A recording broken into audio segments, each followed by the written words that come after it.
Hello students, let's see this question. The question says ionization energy of He positive is 19.6 into 10 to the power minus 18 joule per atom. The energy of the first stationary state n is equals to 1 of Li2 positive is चार options आपको given है, ठीक है?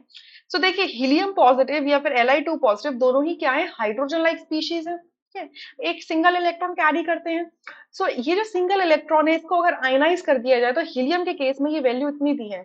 Ionise करने का मतलब है कि वो n इज इक्वल्स टू 1 से लेकर कहाँ मूव कर जाए, n is equals to infinity तक मूव कर जाए। सो जो आयनाइजेशन एनर्जी होती है जिसको मैं आई बोलती हूँ, दैट इज नेगेटिव ऑफ, क्या हो जाएगी, दैट इज ऐसे समझ सकते हैं कि that is positive times of, या फिर ऐसे समझ लेते हैं, ये आपकी जो आयनाइजेशन एनर्जी होती है इसको ऐसे समझते हैं कि ये ई इंफिनिटी से माइनस ऑफ E1 करेंगे, ठीक है? सो बेसिकली ये क्या हो जाएगी, माइनस ऑफ E1 हो जाएगी, क्योंकि ई इंफिनिटी की वैल्यू जीरो लेंगे। इन्फिनिटी पे कोई भी इलेक्ट्रॉन होगा तो उसको वैल्यू हम जीरो लेके चलेंगे, ठीक है? सो अगर मुझे E1 की वैल्यू निकालनी है, सो ये क्या हो जाएगा, minus of IE, ionisation energy हो जाएगा, ठीक है? सो यानी कि जो E1 आपको दिया हुआ है किसके लिए, He पॉजिटिव के लिए, वो क्या हो जाएगा, minus 19.6 into 10 to the power minus 18 दिया हुआ है जूल पर एटम, ठीक है? ये दिया हुआ है और हमें एनर्जी निकालने का फॉर्मूला पता है, that En is equals to होता है minus 2.18 into 10 to the power minus 18 Z square upon n square.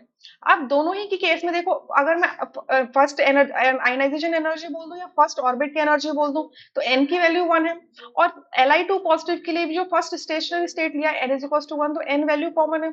तो इस इक्वेशन को इस्तेमाल करेंगे, इक्वेशन 1 को इस्तेमाल करेंगे हम दो डिफरेंट स्पीशीज के लिए। तो मैं क्या बोल सकती हूँ, E1 for He positive divided by E1 for Li2 positive. किस पे डिपेंड करेगी, ये वैल्यू कांस्टेंट है एंड एन की वैल्यू कांस्टेंट है, तो सिर्फ जेड पे डिपेंड करेगी।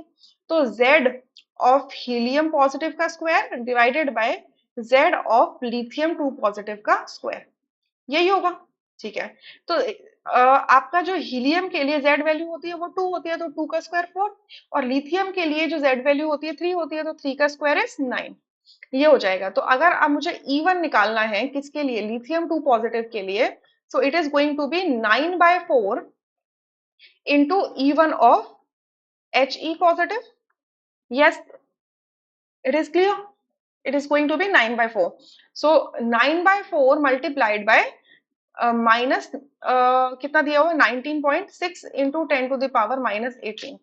So इसको सॉल्व करते हैं। So 19.6 multiplied by 9 divided by 4, it is going to be 44.1, 44.1 minus में into 10 to the power minus 18। अब इसको मैं डेसिमल्स को थोड़ा सा अरेंज कर दूं, एक डेसिमल को लेफ्ट में शिफ्ट कर दूं, तो हो जाएगा 4 point minus times of 4.41 into 10 to the power minus 17 हो जाएगा। यूनिट्स आपके सेम रहेंगे, joule per atom, joule per atom. So आपका डी ऑप्शन करेक्ट होगा, rest are incorrect. I hope you understood, thank you.